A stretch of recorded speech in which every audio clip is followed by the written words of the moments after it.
Welcome to personal tutor. मैं हूं संयोगिता और हम पढ़ रहे हैं इंटीजर्स एक्सरसाइज 1.3। इसमें हम क्वेश्चन नंबर 6 डिस्कस कर चुके हैं। अब हमारे हैं क्वेश्चन नंबर 7 पर। तो चलिए स्टार्ट करते हैं क्वेश्चन नंबर 7 को नोट डाउन करना। तो क्वेश्चन नंबर 7 को हम साथ साथ में समझेंगे यहाँ पर नोट करते करते। यहाँ हमें इसके 3 सब क्वेश्चंस दिए हुए हैं, उनको लाइन से हम डिस्कस करेंगे। सबसे पहले हम यहाँ ऊपर जो हमें इन्फॉर्मेशन है वो लिख रहे हैं in a class test containing 10 questions.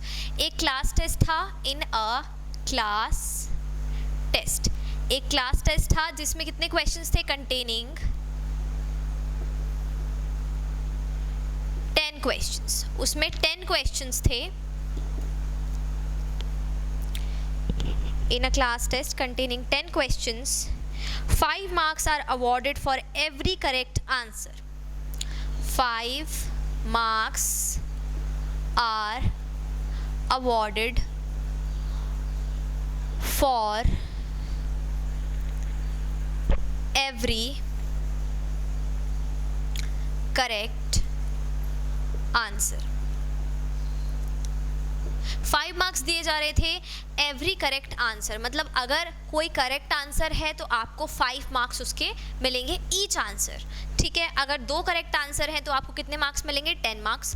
3 correct answers हैं तो आपको कितने मिलेंगे, 3 × 5 15 मार्क्स। तो इस तरह से मार्किंग थी। And -2 marks and -2 marks are awarded for every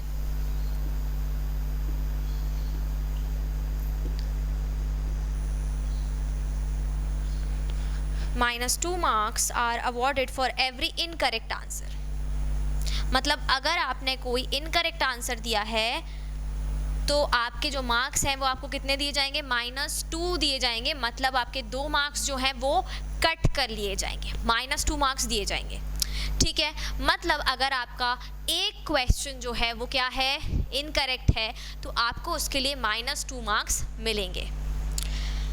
इसके बाद अब यहाँ 0 फॉर क्वेश्चन नॉट अटेम्प्टेड। ठीक है, ये तो इम्प्लाइड, ये तो बनी बात है कि भाई अगर 0 मार्क्स मिल रहे हैं मतलब आपने कुछ अटेम्प्ट ही नहीं किया है। फॉर क्वेश्चंस नॉट अटेम्प्टेड, अगर आपने कुछ सॉल्व ही नहीं किया तो आपको 0 मार्क्स मिलेंगे।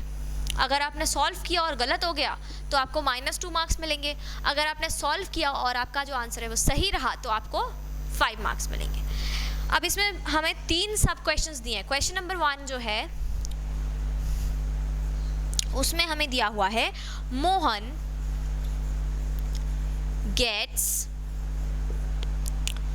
4 करेक्ट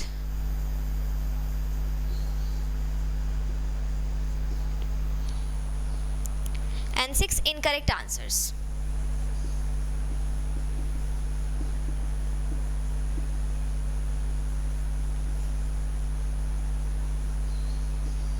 ठीक है, तो मोहन के कितने थे, 4 तो करेक्ट आंसर थे और 6 इनकरेक्ट आंसर थे।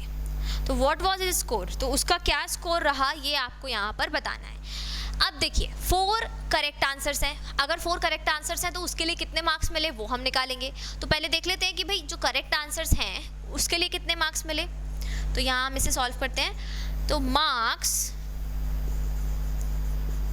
फॉर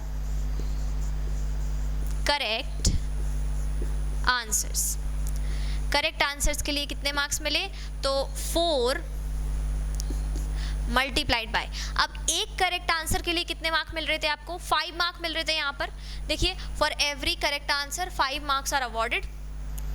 ठीक है, तो 4 अगर करेक्ट आंसर हैं तो टोटल मार्क्स कितने मिले, 4 multiplied by 5 that is 20 marks total मिले for correct answers. Right now कितने इनकरेक्ट आंसर्स हैं, 6 इनकरेक्ट आंसर्स हैं। तो marks for incorrect answers,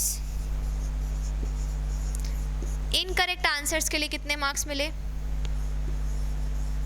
marks for incorrect answers, तो 6 इनकरेक्ट आंसर्स हैं और हर एक इनकरेक्ट आंसर के लिए कितने मार्क्स मिल रहे थे, -2 मार्क्स मिल रहे थे एक इनकरेक्ट आंसर के लिए।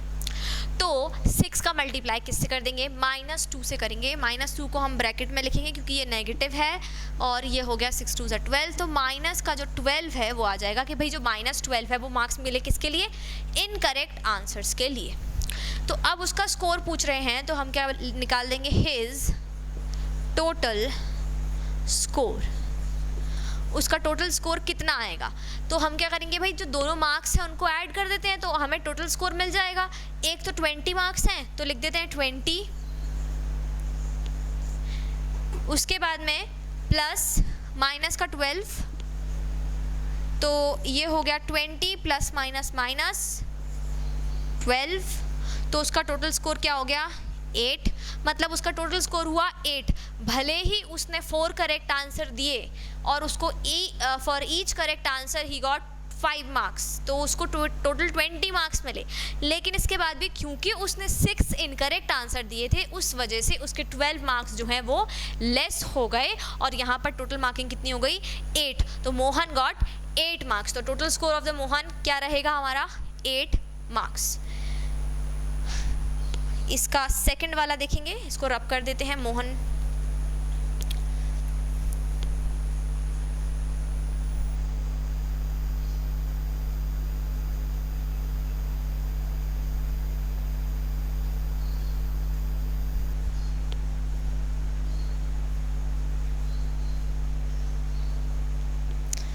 देखेंगे इसका सेकंड वाला।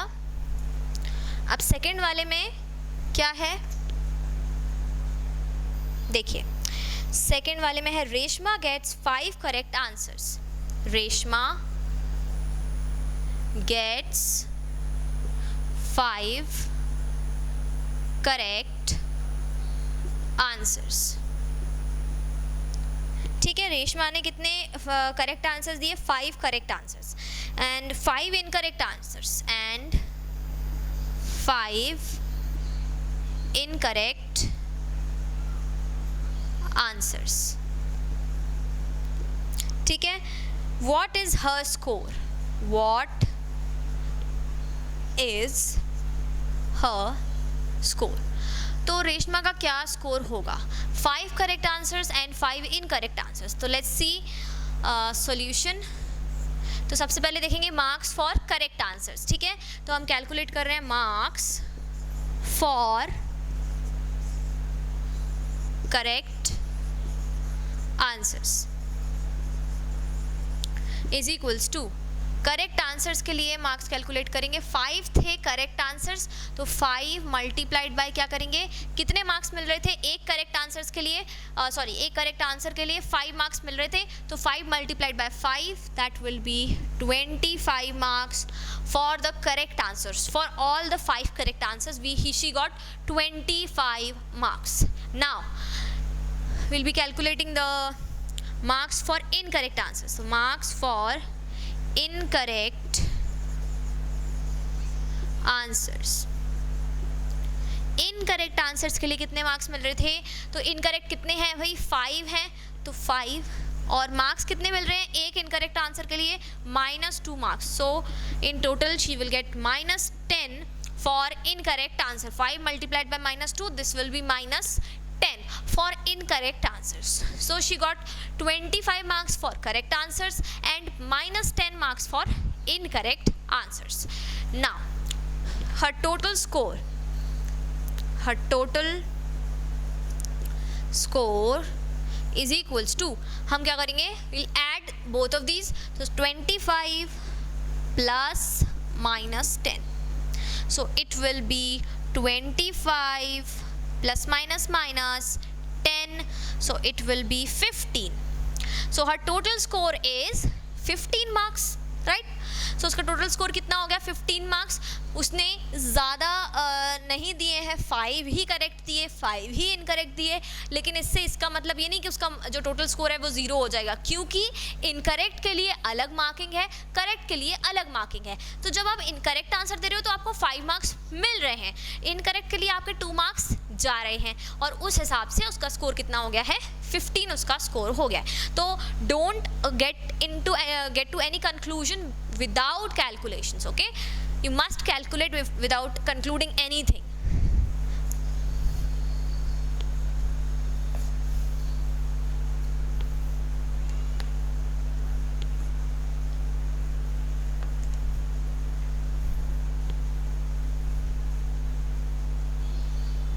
Okay, let's start with the third question. Fifth में ही थर्ड वाला, सेवेंथ क्वेश्चन में थर्ड वाला देखेंगे. Hina gets 2 correct. Hina gets 2 correct and 5 incorrect answers.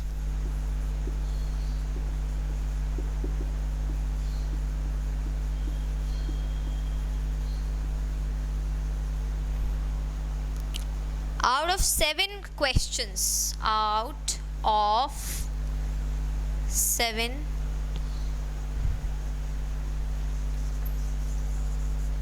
questions she attempts,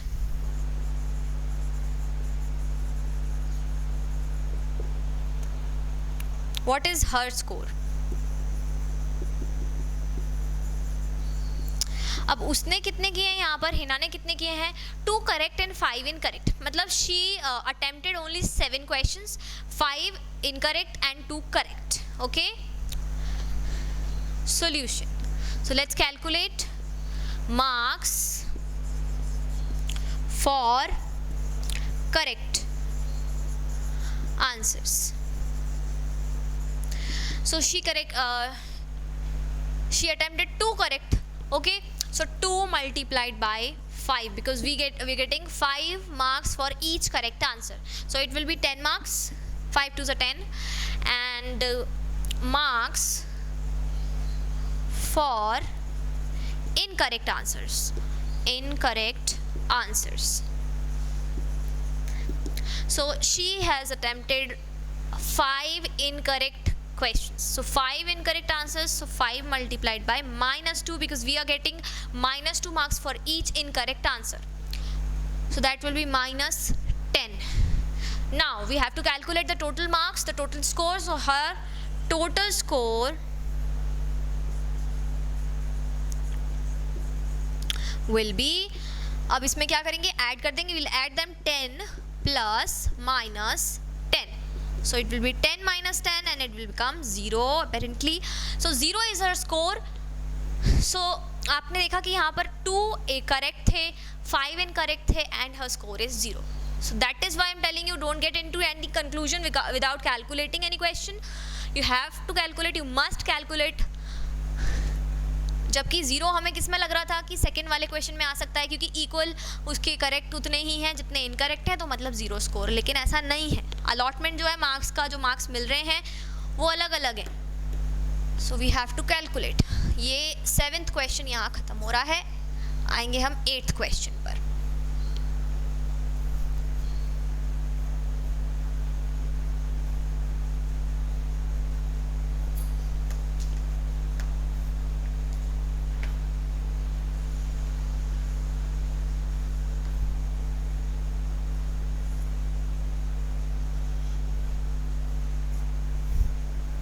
Question number 8.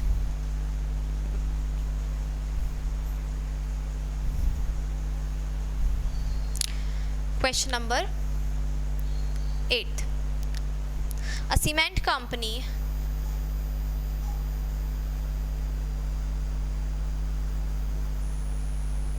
earns a profit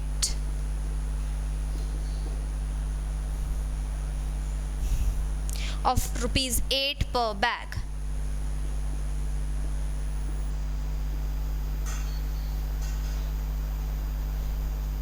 Of white cement sold.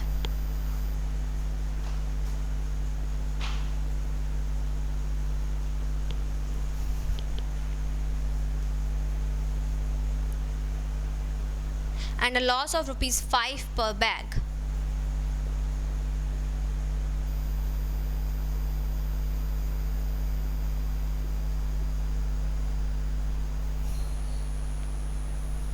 Of grey cement sold.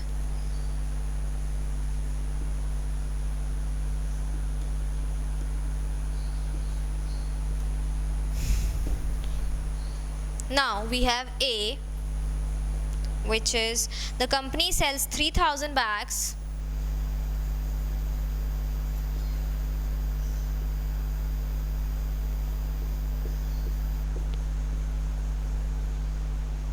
of white cement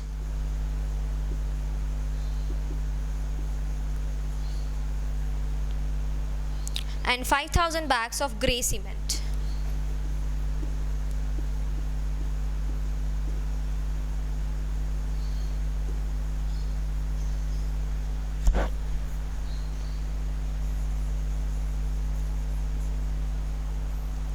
In a month.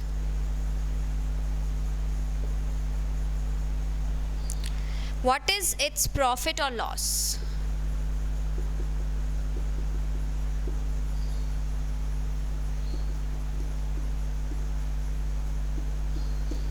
So the question is, the company sells 3,000 bags of white cement and 5,000 bags of grey cement.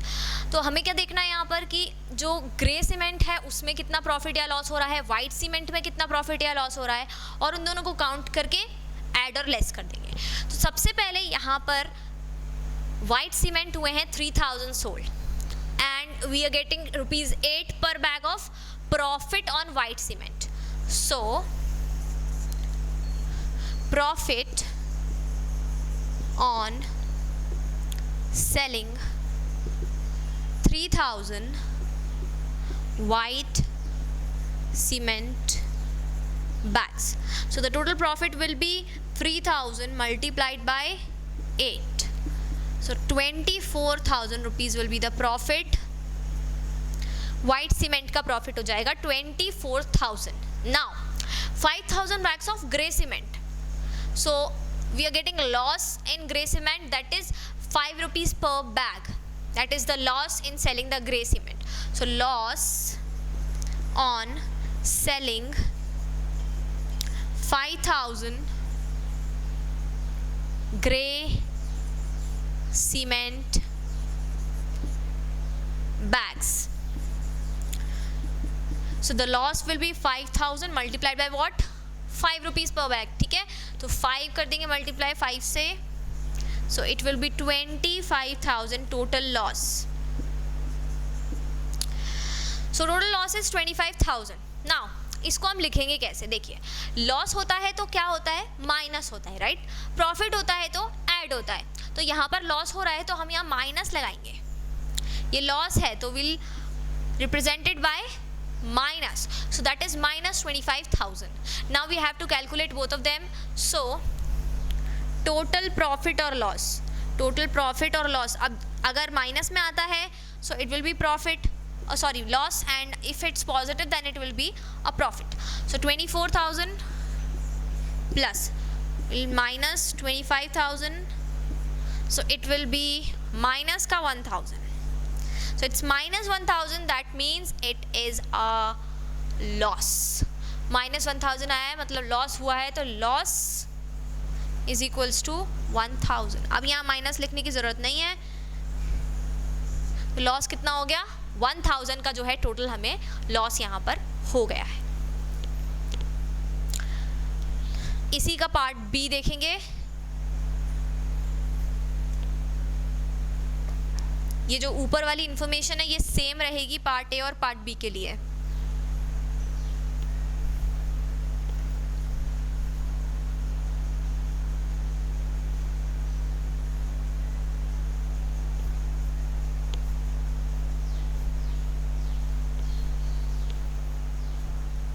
ना part B में है what is the number of, what is the number of white cement bags, white cement bags it must sell to have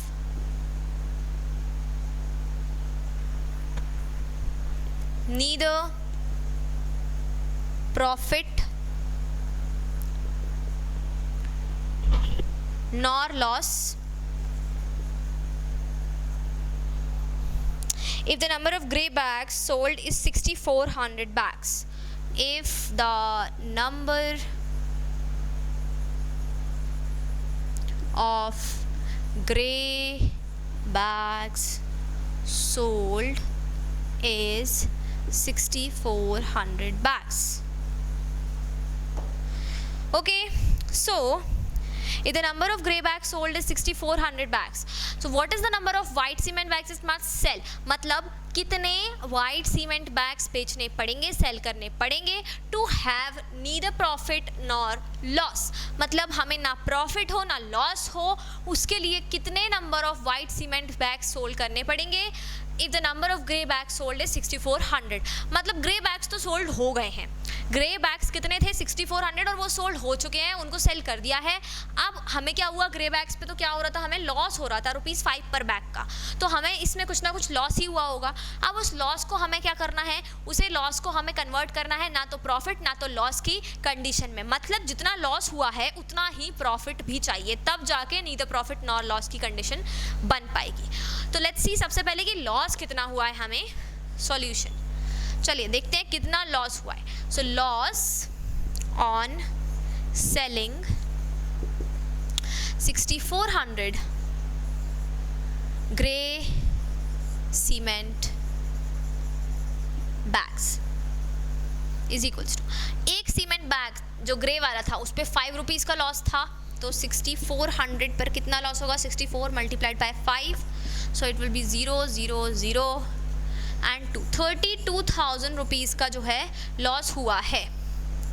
minus का 32,000 लिखेंगे क्योंकि ये loss है rupees, तो -32,000 का लॉस हुआ है यहाँ पर, राइट. -32,000 है तो इसमें हमें क्या करना पड़ेगा, +32,000 करना पड़ेगा, तब जाके ज़ीरो आएगा जिसमें ना प्रॉफिट और ना लॉस. मतलब अगर 32,000 का लॉस है तो उसे ज़ीरो पर लाने के लिए 32,000 का प्रॉफिट चाहिए. अब 32,000 का प्रॉफिट अगर चाहिए तो कितने वाइट सीमेंट बैग सोल्ड करें कि 32,000 का प्रॉफिट आ जाए. मतलब ₹8 पर बैग प्रॉफिट आता है, ₹8 में एक बैग पर प्रॉफिट आता है, और हमें टोटल प्रॉफिट कितना चाहिए, 32,000 का. So let's see, to earn the profit of ₹32,000 we will have to sell white cement bags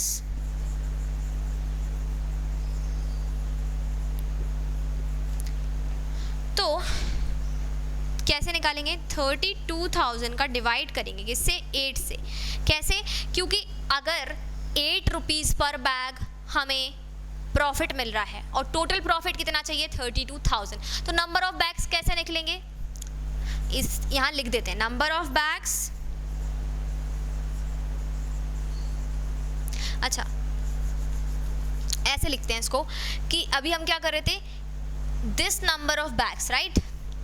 तो टोटल हमारा यहाँ पर वो आ रहा था नंबर ऑफ बैग्स, इसका हम मल्टीप्लाई किससे कर रहे थे, प्रॉफिट पर बैग, जितना हमें एक बैग पर प्रॉफिट हो रहा था, राइट, प्रॉफिट पर बैग, और इससे हमारा क्या निकल रहा था, तो टोटल प्रॉफिट निकल रहा था. यही लगा रहे थे अभी तक हम, ये हमारे नंबर ऑफ बैग्स थे, ये हमारा प्रॉफिट पर बैग था, और ये हमारा टोटल प्रॉफिट था. अभी तक हम यही यूज़ कर रहे थे, और इसमें कैसे कर रहे थे हम, ये नंबर ऑफ बैग्स हमें नहीं पता, तो इसको हम एज इट इज़ लिखेंगे नंबर ऑफ बैग्स. अब यहाँ पर हमें क्या पता है, प्रॉफिट, प्रॉफिट कितना है, ₹8, और टोटल प्रॉफिट कितना चाहिए, 32,000, ये भी पता है. और यहाँ पर निकालना क्या है, नंबर ऑफ बैग्स, तो ये मल्टीप्लाई में है, इस तरफ जाके डिवीजन हो जाएगा, तो number of bags is equals to 32,000, और यहाँ जाके ये क्या हो जाएगा, डिवीजन, और ये हो जाएगा कैंसिल, तो ये हो जाएगा 4,000. मतलब यहाँ पर कितने बैग सेल करने पड़ेंगे, 4,000 बैग सेल करने पड़ेंगे, तब जाकर आपको नो प्रॉफिट नो लॉस वाली कंडीशन आ पाएगी. तो हमारा आंसर क्या हो गया, 4,000 bags. So this is the answer.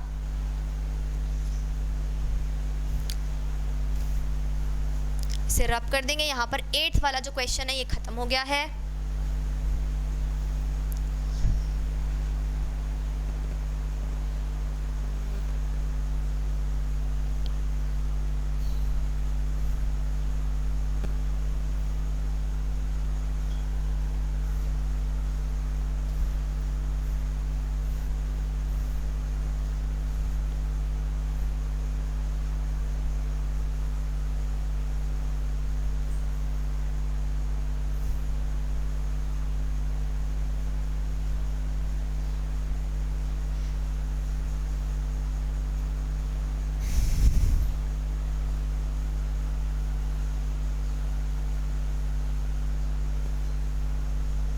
अब हम आएंगे क्वेश्चन नंबर 9 पर, और ये है हमारा इस एक्सरसाइज का लास्ट क्वेश्चन। चलिए क्वेश्चन नंबर 9 क्या हमें क्वेश्चन में क्या दिया हुआ है, replace the blank with an integer to make it a true statement. तो हमें कुछ नहीं करना, सिंप्लीफाई करना है सिर्फ। क्वेश्चन नंबर 9 का a -3 in bracket multiplied by dash is equals to minus का 27। देखिए अभी हमने इसका रूल अप्लाई किया था कि यहाँ मल्टीप्लाई है तो ये मल्टीप्लाई वाला जो है वो इस तरफ जाके क्या हो जाता है, डिवीजन में कन्वर्ट हो जाता है। तो हम क्या करेंगे कि भाई डिवीजन में कन्वर्ट कर देंगे, तो 3 को यहाँ डिवीजन में लेकर जाएंगे और ये हमारा क्या आ जाएगा, 9 आ जाएगा। 27 का डिवाइड 3 से करेंगे तो क्या आएगा, 9 आ जाएगा। तो मतलब यहाँ पर 3 का 9 से मल्टीप्लाई करने पर क्या आता है, 27। आप इसे डायरेक्टली भी कर सकते हैं, 3 की टेबल पढ़िए 27 कब आ रहा है, ऐसा भी कर सकते हैं। पर ज़रूरी नहीं है कि इतने छोटे नंबर्स हमेशा दिए हों, राइट। तो इसलिए इसका मेथड क्या है सही, कि यहाँ मल्टीप्लिकेशन है तो यहाँ पर इसे ट्रांसफ़र करके डिवीजन में कर लीजिए, यहाँ डिवीजन है तो इसमें ट्रांसफ़र करके मल्टीप्लिकेशन में कर लीजिए, प्लस है तो माइनस, माइनस है तो प्लस। तो यहाँ पर आ जाएगा क्या, 9 आएगा या -9 आएगा, 9 आएगा, क्योंकि दोनों में से सिर्फ एक ही इंटीजर जो है वो नेगेटिव हो तभी आंसर नेगेटिव आता है। अदरवाइज अगर दोनों नेगेटिव हो गए तो आंसर क्या हो जाएगा, पॉजिटिव हो जाएगा। और हमें क्या चाहिए, आंसर नेगेटिव। सो यहाँ पर हम लिखेंगे सिर्फ 9। बी में दिया है 5 multiplied by dash is equals to minus का 35। यहाँ पर भी आप सिंपली टेबल पढ़ सकते हैं, 5 7 टाइम्स होता है 35, ये 7 लिख दिया। लेकिन यहाँ पे इन दोनों का आंसर क्या आएगा, सिर्फ 35, और हमें क्या चाहिए, -35। तो यहाँ हम माइनस का 7 लिखेंगे, क्योंकि जो 5 है वो पॉजिटिव है। अगर 5 नेगेटिव होता और ये -35 का -35 होता तो यहाँ हम पॉजिटिव 7 लिखते। C dash multiplied by -8 is equals to minus का 56। यहाँ क्या आ जाएगा, 8 मल्टीप्लाइड बाय 7। अब ये माइनस है, ये माइनस ऑलरेडी है, तो ये हम पॉजिटिव ही लिखेंगे। D dash multiplied by -12 is equals to 132। अब देखिए यहाँ पर आ गई ना प्रॉब्लम, क्योंकि यहाँ पर हमने 12 की टेबल लिखी है, लेकिन 12 की टेबल हमें कहाँ तक पता है, 120 तक पता है, और ये क्या आ गया है, 132। तो सिंपली क्या करेंगे, 132 का डिवाइड कर देंगे 12 से, 132 डिवाइड करेंगे 12 से, 12 1 = 12, 1 ये 2 नीचे आ गया, 12 1 = 12। मतलब क्या होता है, 12 multiplied by 11 is equals to 132। तो बस यहाँ 11 लिख देंगे। अब देखिए ये क्या है, पॉजिटिव है, और ये क्या है, नेगेटिव है। इन दोनों का मल्टीप्लाई करेंगे तो क्या आएगा, माइनस का 32 आएगा, जो कि गलत है, क्योंकि हमें क्या चाहिए, प्लस का 32। तो हम यहाँ पर भी माइनस लगा देंगे, जिससे कि ये दोनों नेगेटिव नेगेटिव मिलके क्या हो जाएंगे, पॉजिटिव हो जाएंगे। तो ये था हमारा लास्ट क्वेश्चन, एक्सरसाइज 1.3 यहाँ पर ख़त्म हो रही है। कोई भी डाउट्स हैं, क्वेरीज़ हैं, उन्हें ज़रूर पोस्ट करिए कमेंट सेक्शन में। मिलते हैं नेक्स्ट वीडियो में नई एक्सरसाइज के साथ, तब तक के लिए thank you and good bye.